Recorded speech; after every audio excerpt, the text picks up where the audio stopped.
blonde more than a shade uncomfortable. Hettie's disbelief of the obvious melted, leaving behind the sensation that a bad attack of flu was about to claim her. Her head swam. The floor tried to pull her to it with alarming strength. She realized if she wasn't careful, she would faint. "I'm sorry to spring this on you, Hettie," said Alistair, "but there was never anything serious between us, and all good things come to an end. This seemed to be the best way to tell you." Hettie heard her voice come out of her mouth, apparently without any help from her. "Oh, really? The telephone too conventional for you, was it? You didn't feel you could just slip it into the conversation while we had lunch yesterday?" Alistair shook his head, still insouciant. "I had an important meeting in the afternoon and couldn't handle any extra hassle." Hettie didn't feel anger. She became anger, as hot and lethal as the white-hot center of a volcano. She moved towards the bed without knowing she was doing it. She pulled the duvet onto the floor. "Hey," said the woman. "Look, I'm sorry, but what are you doing?" Alistair slept under linen sheets.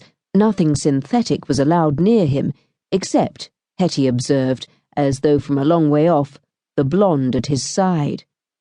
One of these sheets, an antique inherited from his mother, covered him and his companion now. Like its fellows, it had monograms embroidered on the corners and had deep hems top and bottom. She had personally spent 2 hours ironing it, having somehow omitted to send it to the laundry. From nowhere came the memory that there was a tiny darn near the top.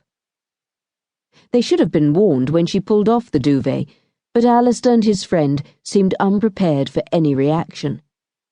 Hettie twitched the sheet easily from their slackened fingers, causing a horrified scream from the woman and an indignant "Hey!" from Alistair.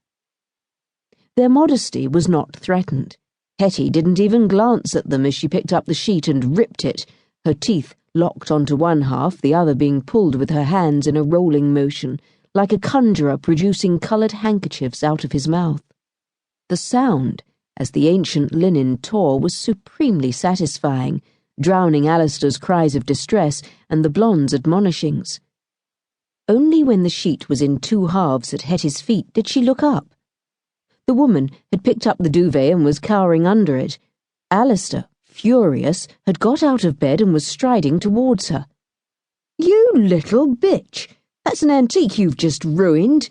You can bloody well pay for it to be mended."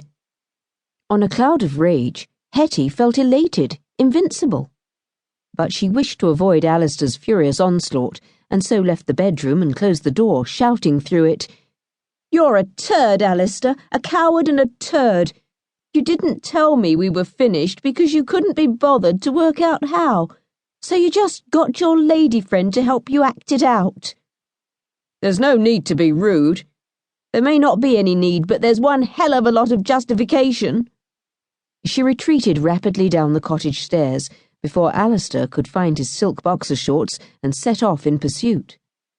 She ran out of the front door, leaving it open, found her keys in her coat pocket, and unlocked her car.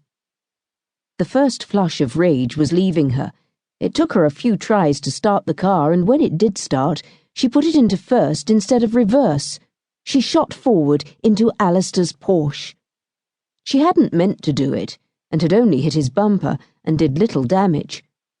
But it felt so good that Hettie reversed properly, angled her own car, and went faster so the next bump made more of an impact. The third time actually dented his car, but also caused an unpleasant-sounding crunch in her own. She was reversing for a final onslaught when Alistair appeared in the doorway. The sheet was bad enough, but she really couldn't afford to pay for the damage to his car. It would be better if he didn't find out what she'd done until she was well out of the way. She put the car into first and escaped. She had driven down from her London flat early that morning. There was no way that she could drive all the way back. Now the corset of rage that had held her together thus far was beginning to disintegrate. She was starting to shake. Any minute now, she would burst into tears.